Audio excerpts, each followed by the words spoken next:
Yeah, so I'm here with LL, and we are going to sort of do a combination of read and summarize the Grimm brothers' tale, The Fisherman and His Wife.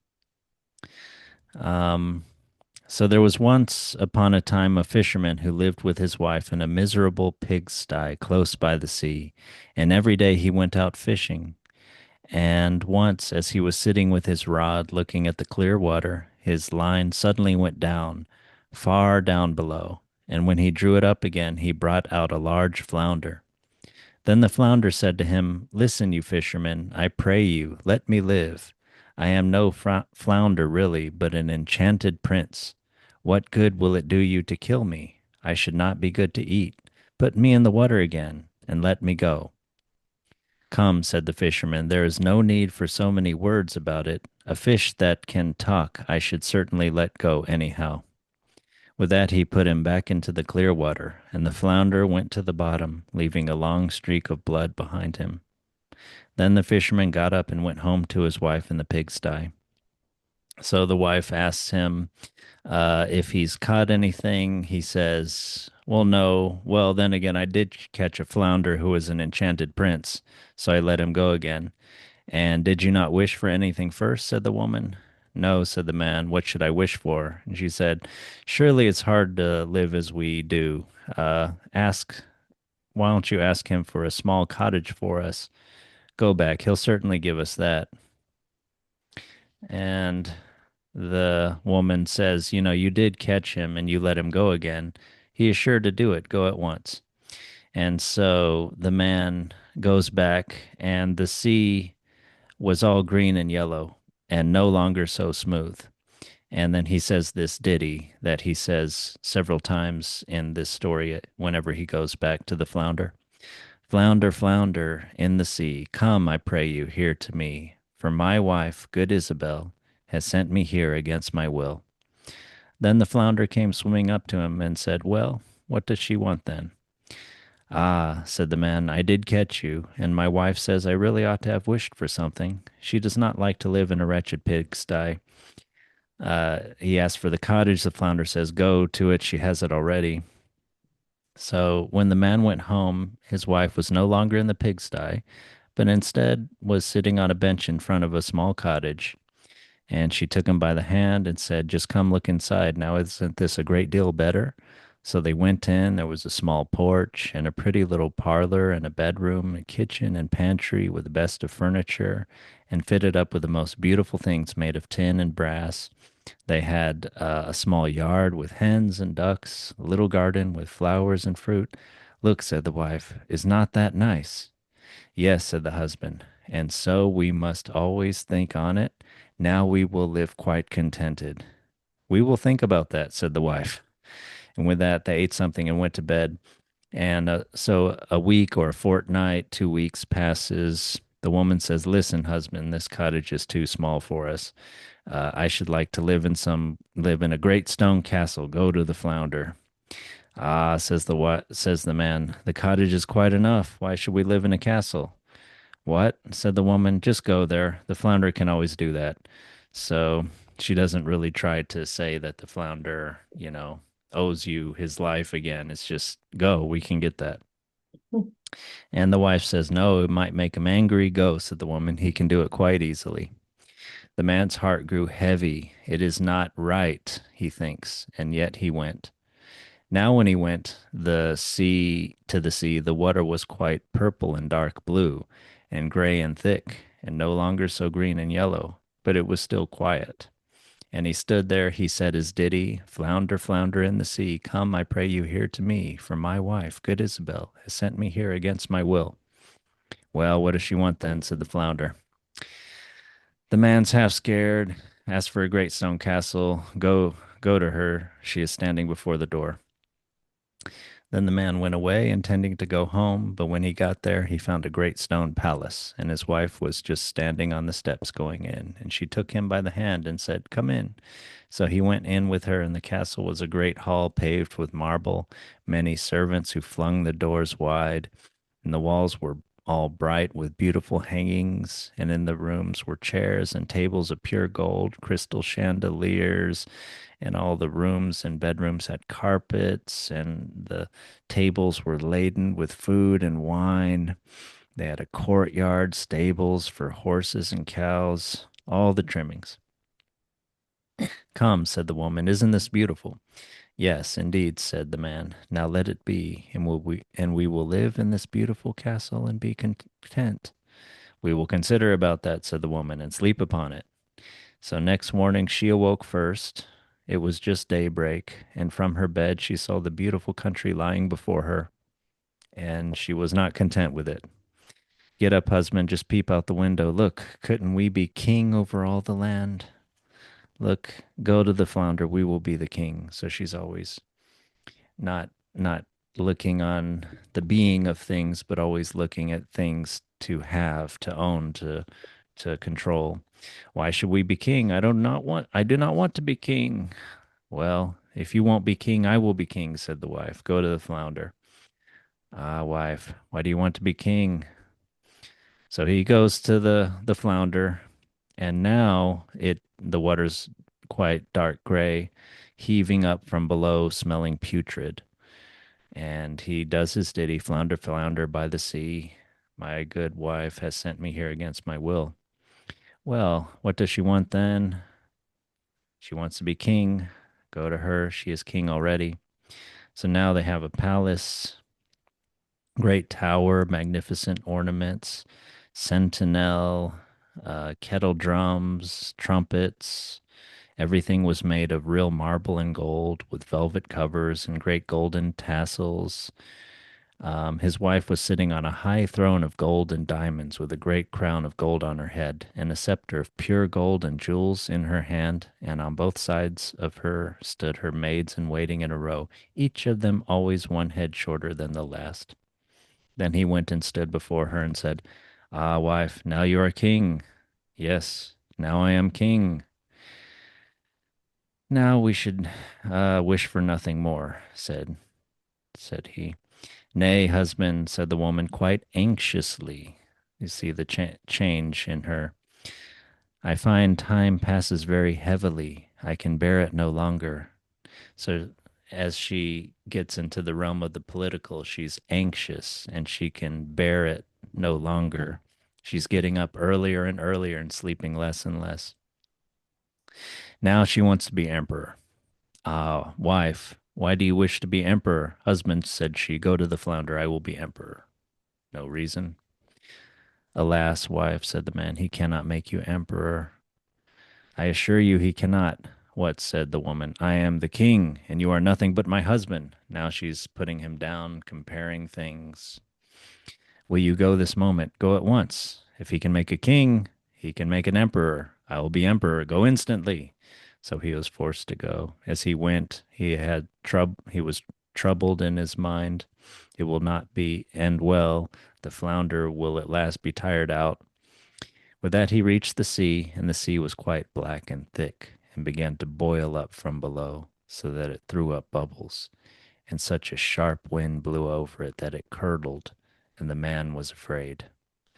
Flounder, flounder in the sea, come, I pray you, here to me, for my wife, good Isabel, has sent me here against my will.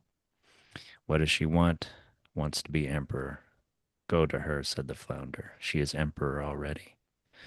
So the man went, and when he got there, the whole palace was made of polished marble with alabaster figures and golden ornaments, and soldiers were marching before the door, blowing trumpets and beating cymbals and drums. And in the house, barons and counts and dukes were going about as servants. Then they opened the doors to him, which were made of pure gold. And when he entered, there sat his wife on a throne, which was made of one piece of gold, and at least 2 miles high, and she wore a great golden crown that was 3 yards high and set with diamonds and carbuncles. And in one hand she had the scepter, and in the other the imperial orb. And on both sides of her stood the yeomen of the guard in 2 rows, each being smaller than the one before him, from the biggest giant, who was 2 miles high, to the very smallest dwarf, just as big as my little finger. And before it stood a number of princes and dukes. And the man went and stood among them and said, Wife, are you emperor now? Yes, quoth she, now I am emperor. Then he stood and looked at her well, and when he had looked at her for some time, he said, Ah, wife, be content. You are emperor. Husband, said she, why are you standing there? Now I am emperor, but I will be pope too. Go to the flounder. Alas, there is but one Christendom. He cannot make you pope. Husband, said she, I will be pope. Go immediately. I must be pope this very day. No, wife, said the man. The flounder can't make you pope. Husband, said she, what nonsense. If he can make an emperor, he can make a pope. Go to him directly. I am emperor. You are nothing but my husband. Will you go at once? Then he was afraid and went, but he was quite faint, and shivered and shook, and his knees and legs trembled. And a high wind blew over the land, and the clouds flew, and toward evening all grew dark, and the leaves fell from the trees, and the water rose and roared as if it were boiling, and splashed upon the shore. And in the distance he saw ships which were firing guns in distress, pitching and tossing on the waves. And yet in the midst of the sky there was still a small bit of blue, though on every side it was as red as in a heavy storm. So full of despair, he asked, Flounder, flounder in the sea, come, I pray you. My good wife has sent me here against my will. Well, what does she want? Wants to be pope. She is pope already. So he went, and when he got there, he saw what seemed to be a large church surrounded by palaces. He pushed his way through the crowd. However, everything was lighted up with thousands and thousands of candles inside, and his wife was clad in gold. She was sitting on a much higher throne and had three great golden crowns on, and round about her there was much ecclesiastical splendor, and on both sides of her was a row of candles, the largest of which was as tall as the very tallest tower. And there were emperors and kings kissing her shoe. Wife, said the man, and looked attentively at her, you are now pope. Yes, I am now pope. So he stood and looked at her, and it was just as if he was looking at the bright sun. When he had stood looking at her thus for a short time, he said, Ah, wife, if you are pope, do well enough alone. But she was stiff as a post and did not move or show any signs of life. Then he said, Wife, now that you are pope, be satisfied. You cannot become anything greater now. I will consider about that, said the woman. At this they both went to bed, but she was not satisfied, and a greediness let her have no sleep, for she was continually thinking what there was left for her to be. Yeah, he sleeps well. He's serving her. He's running about, but she's the one with the unquiet mind. The man slept well and soundly, but the woman could not fall asleep at all and flung herself from one side to the other the whole night through, unable to call to mind anything else. At length the sun began to rise, and when the woman saw the red of dawn, she sat up in bed and looked at it. And when, through the window, she saw the sun thus rising, she said, Cannot I too order the sun and moon to rise? Husband, she said, poking him in the ribs with her elbow, wake up, go to the flounder, for I wish to be like God is. The man was still half asleep, but he was so horrified that he fell out of bed. He thought he must have heard wrong, and rubbed his eyes and said, Alas, wife, what are you saying? Husband, said she, if I can't order the sun and moon to rise, and have to look on and see the sun and moon rising, I can't bear it. If I can't control everything, if I in this world, I can't bear it, bear to see it. I shall not know what it is to have another happy hour unless I can make them rise myself. Yeah, this infant terrible, Tarib. Then she looked at him so terribly that a shudder ran over him and said, Go at once. I wish to be like God. Alas, wife, said the man, falling on his knees before her, the flounder cannot do that. He can make an emperor and a pope. I beseech you, go on as you are and be pope. Then she fell into a rage, and her hair flew wildly about her head, and she cried, I will not endure this. I will not bear it any longer. So he ran like a madman, but outside a great storm was raging. So the intensity of the disturbance goes from just the sea to the clouds above it to the ships to the land now to the air. Everything, the whole world is tumultuous. And it thundered and lightened. The sea came in with black waves as high as church towers and mountains. Then he cried his ditty to the flounder, for my wife, good Isabel, has sent me here against my will. Well, what does she want then? She wants to be like God. Go to her, and you will find her back again in the dirty pigsty. And there they are, living still at this very time.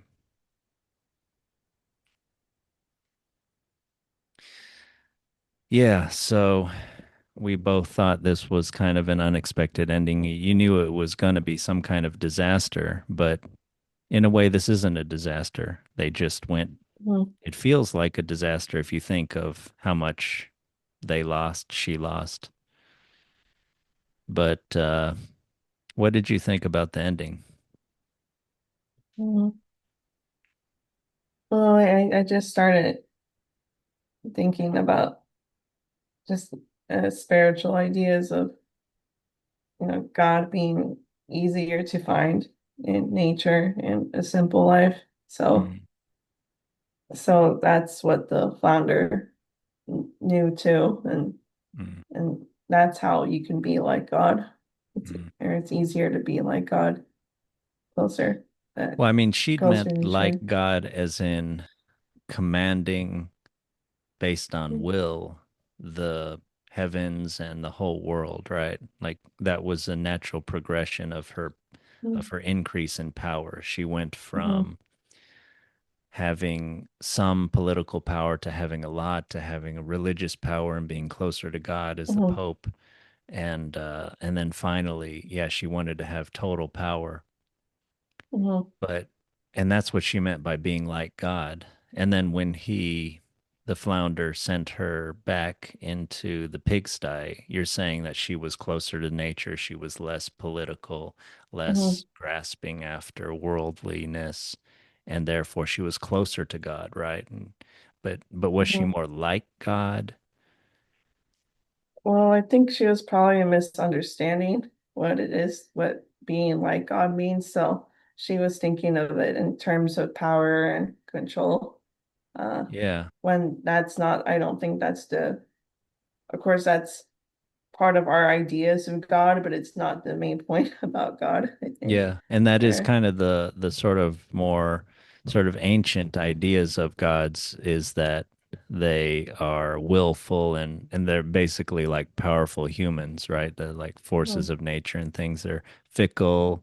Apollo skinning Marsyas after Marsyas had challenged him to a contest and lost. Um, but are you saying maybe being like God, and this was what I was thinking too, is that it is less about exerting your will and power, but more like being powerful, but in service of harmony, which is Mhm. what she continually is going against. I mean, in a sort of medieval social order without much social mobility, I mean, she's kind of maybe going against things. But either way, like going past, I think, the little cottage, she kind of was, yeah.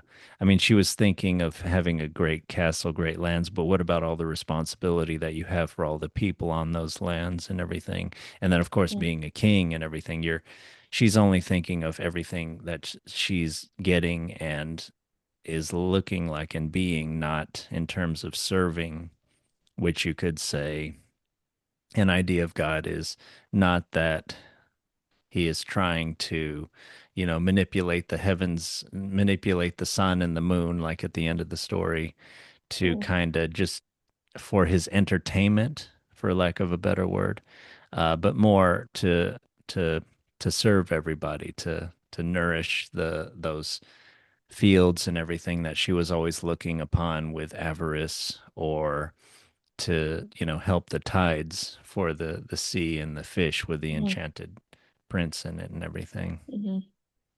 Yeah. So yeah, and I kind of noticed how the sea was darkening and changing color throughout, and Mm. to where eventually the sky was being affected too. Yeah, it So kept spreading and spreading. It's like the whole world was going into mm, disorder from this one small origin. yeah, so I just kind of saw it as uh, probably I kind of saw it as both like a representation of the soul. So I think for the husband, it was just I think his soul kind of knowing something was wrong. So that's why it kept changing color. And then for the wife, I think it was just representing her becoming more and more divorced from from God in a way, Yeah. as she kept wanting this power. Yeah, I think And that's that's the right. way. I think that's right. Yeah, they started off in the pigsties, sort of close to the earth, close to nature, close to animals, close to the sea, closer to the sea, not walled off literally from it. Mm, And then, yeah, as they go from the cottage to the castle to the palaces, they're more and more have more and more levels between them and the source, the source of all life, the source of all their wealth and everything. They're getting more and more mm, divorced from all that and God, you know. mhm, Yeah, and he, the messenger, the husband, is always the one kind of going back and forth and kind of he is the one that is seeing what her wishes, her will. I keep coming back to that word in this story, is doing to the world. And she's not. She's getting more and more walled off from it. So, this is something that Ian and I have talked about in some of our other podcasts, like especially with Robin Hood, as Robin Hood is kind of the idea of how to sort of live as a subject and try to help the people when the ruler of the land is illegitimate and is is rapacious and use ruling in their own self-interest rather than the interests of the people. yeah. But you thought Mhm. this also has there's some idea of living a simple life in the pigsty, or at least I keep going back to the cottage. I feel like that because kind of like, many Yeah. magical stories. And maybe the reason the husband didn't want to even go to the cottage, I mean, it was just because of his character, right? He's content. But I wonder if also maybe he understands that once you get that greed started, it's hard to stop. Mhm. Mm. Yeah, and I think that the story was just kind of saying that the simple life makes it easier to stay closer to God versus the political life or life where you're kind of chasing kind of more power in some kind of way, whether it's in the resources you can obtain or um, what you have and things like that. Yeah. So, And I think that's a classical Christian teaching, and I mm, think that's true.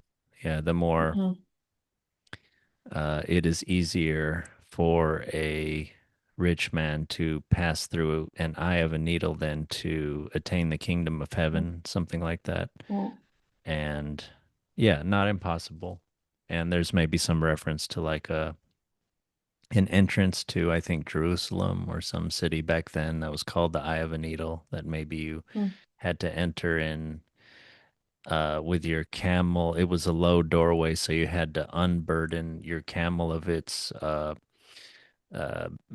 saddlebags or whatever they had back then, the mm, belongings that you had packed on the mm, camel. So the idea you had mm, to get rid of the belongings mm, or carry them yourself mm. to pass through that doorway called the Eye of the Needle. But anyway, um,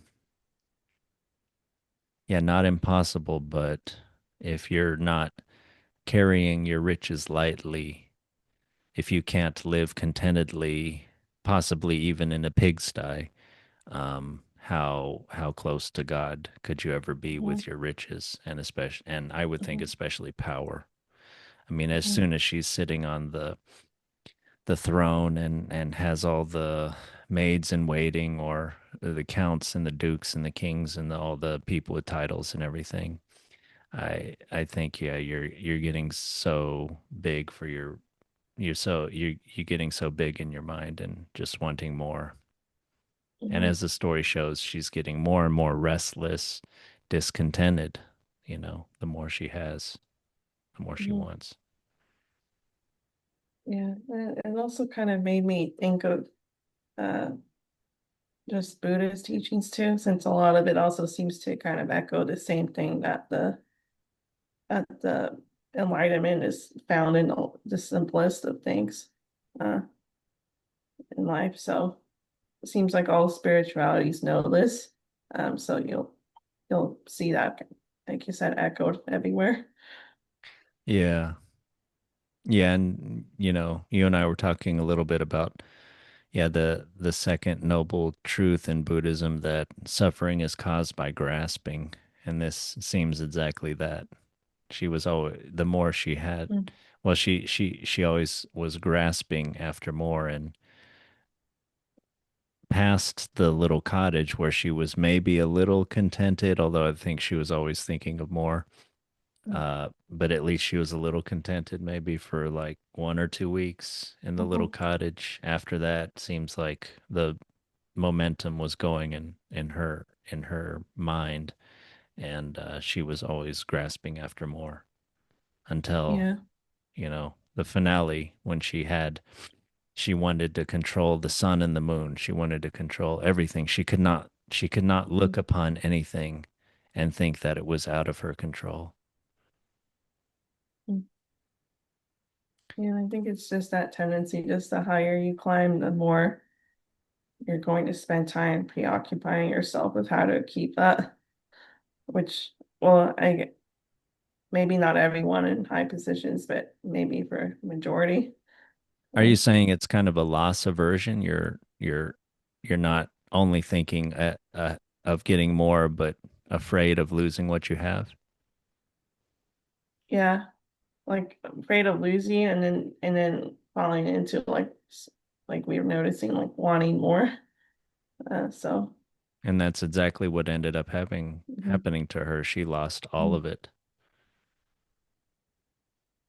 What do you think about the ending? I mean, yeah, go, what does he say? Alas, said he, she wants to be like God.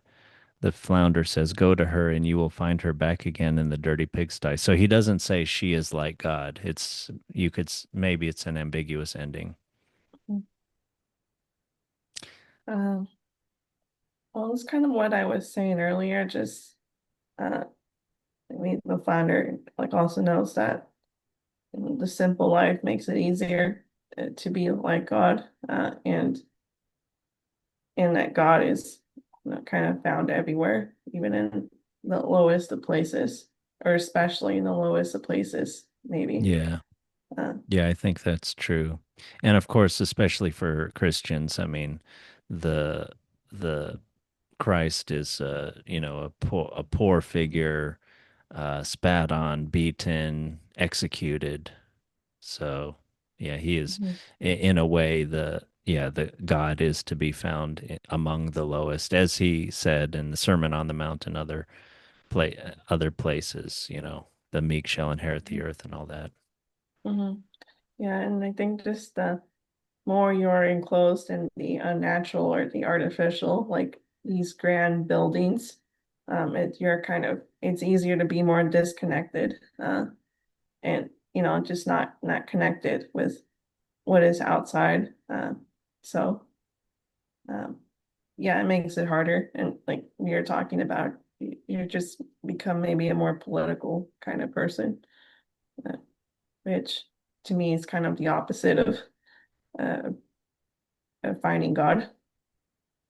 Yeah, you keep kind of returning to that overall kind of theme here of how, yeah, she's divorced, she's shut off from the sea and what is happening in Mhm. nature all around. Mhm.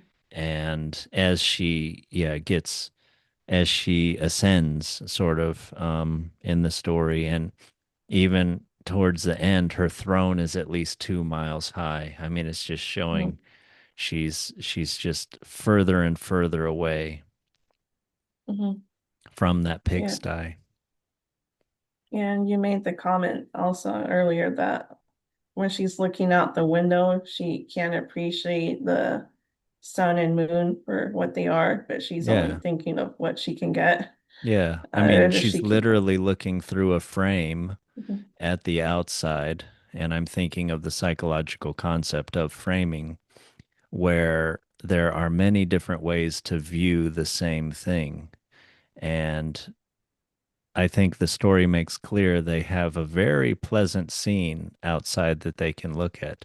And especially thinking where they came from, that they didn't have those things. They were down with the pigs before, and now they're looking out and they have these domesticated animals and they this fruiting trees and all of this wonderful bounty.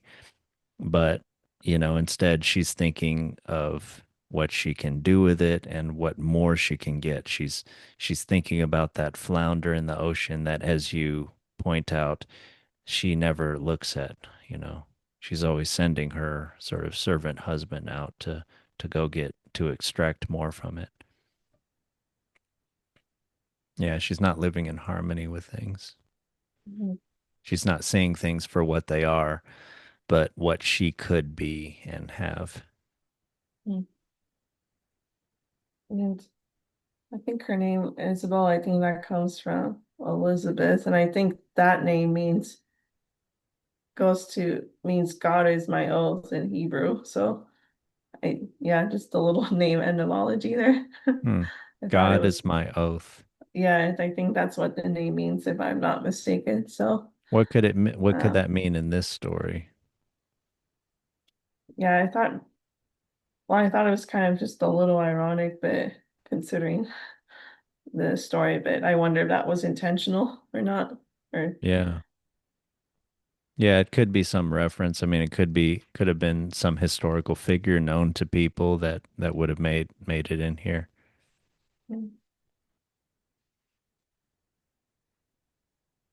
But I still feel like there's a little to unpack about the ending of the story with them Mhm. going back to the dirty pigsty. Is it a haunting line? Is it a funny line? The end. Go to her and you will find her back again in the dirty pigsty. And there they are living still at this very time. Is that almost like some kind of purgatory? Like no matter when you're hearing the story, they're there. Are they like Sisyphus or something, you know? Is Mhm. that their labors? Well, I didn't see it as a kind of a purgatory or kind of negative thing. I saw it more as a teaching or positive that, this is how they will be more like God. So, but Yeah. I'm Yeah, I know you interested though keep in saying. hearing more of that view you have Hmm. or idea. Yeah, I just don't know. It maybe it depends on how you read it, but I don't know. We maybe we've understood all that we're going to understand right now about the ending. They're still figuring out, or You're saying they yeah. they still, yeah, they just went back to the way they were before. So Hmm. there's this kind of recurrence of there's this loop back to the beginning of the story. Hmm.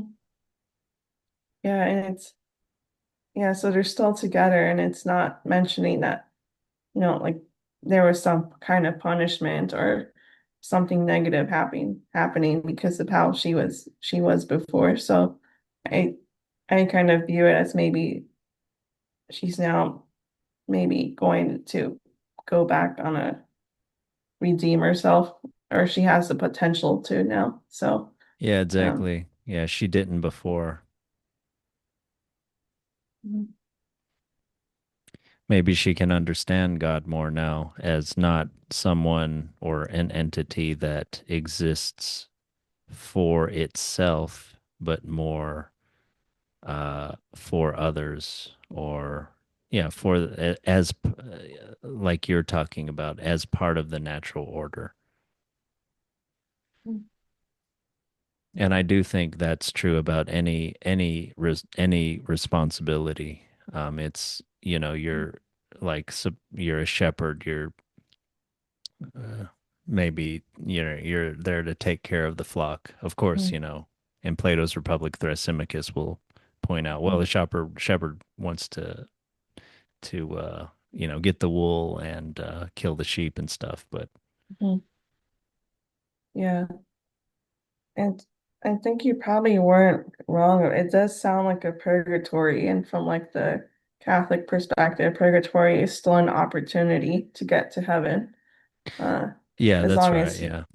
Yeah, so, purgatory does yeah. not mean hell or Hades or anything. Mhm, Yeah, it's just it's viewed as a dull place because that's where your sins are burned off or something like that mhm. before you can enter Yeah, the pure realm of heaven. yeah. So it's not pleasant, kind of. So like a dirty pigsty isn't pleasant. So, but yeah, there's like I said, there's still a chance for redemption. Yeah.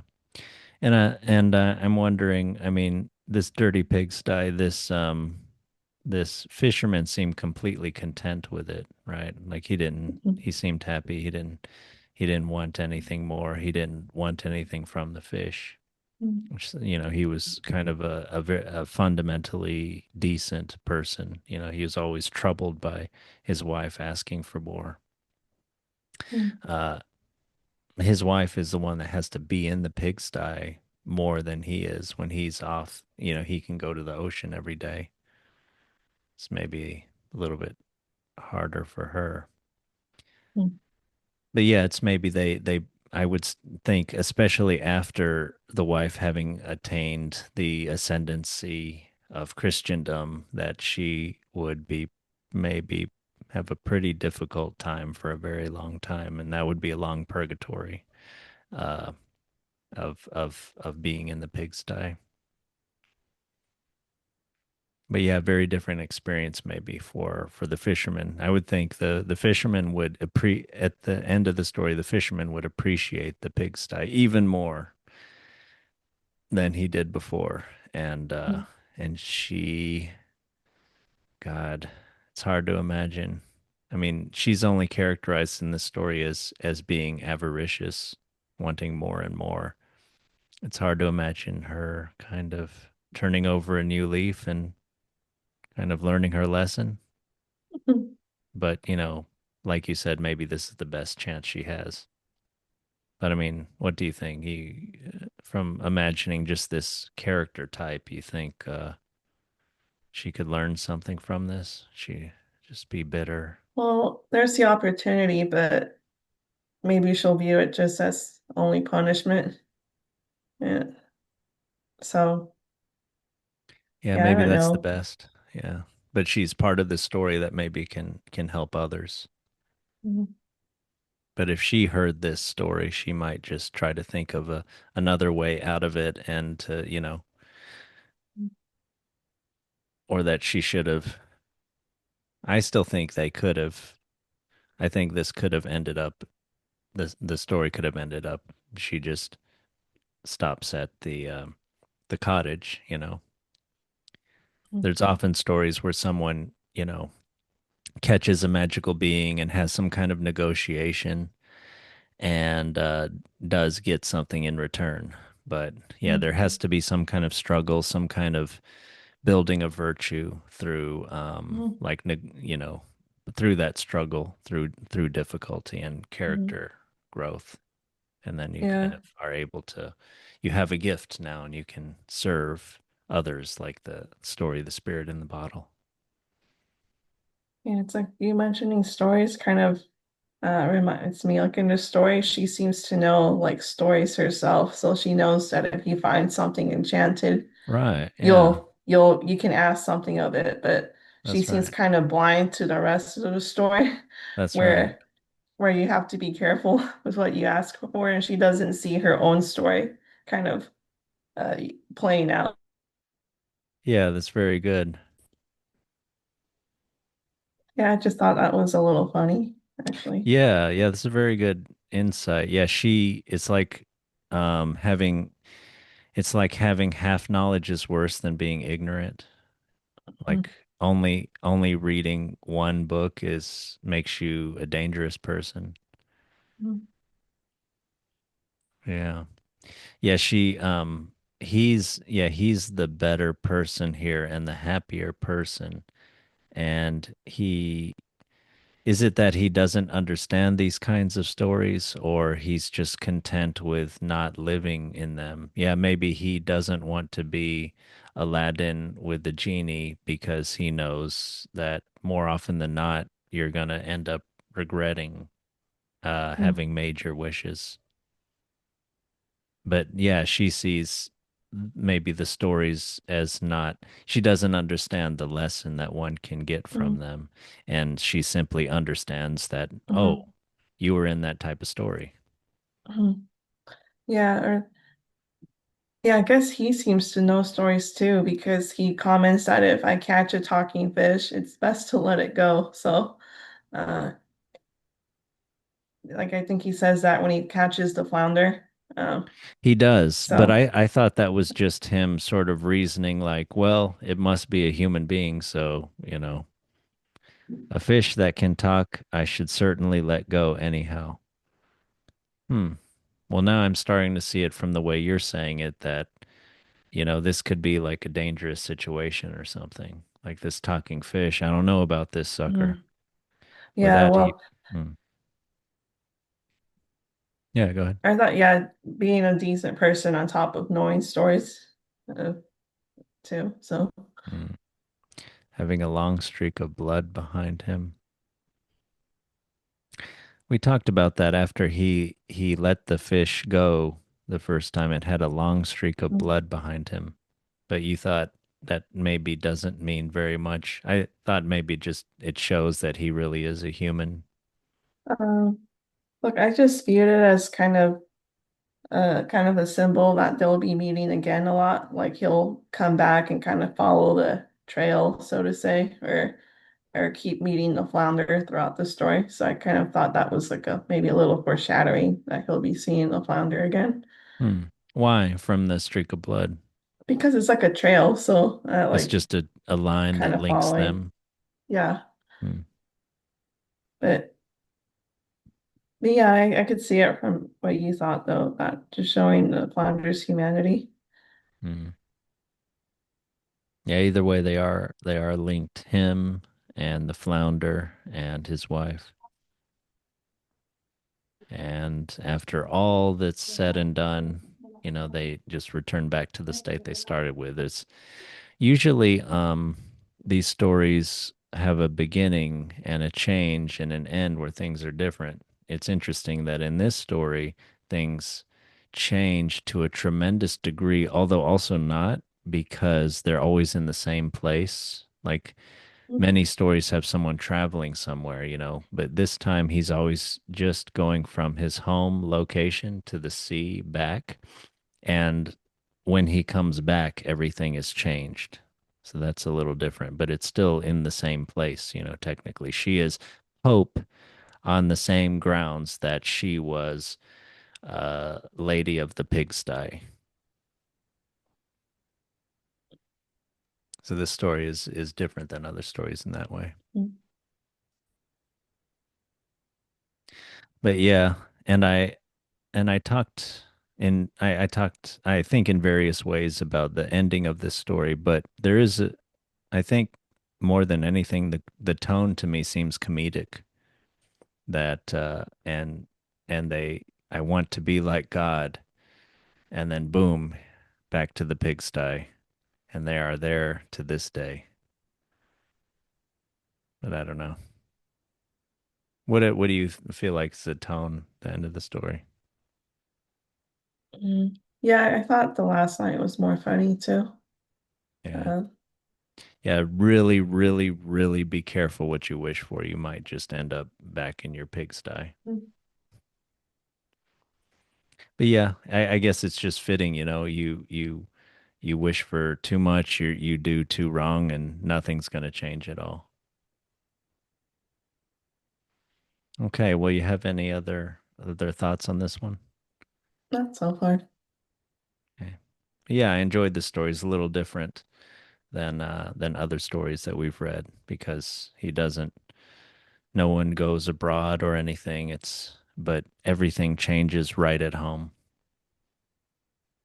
But yeah, be careful what you wish for. Be careful how you change, how you see things. Um, and if you catch a talking fish, maybe just throw it back, or maybe just negotiate. Just ask for something reasonable, just a little good change in life, but not to start having political power. You might end up wanting to be like God. Yeah, well, sounds good.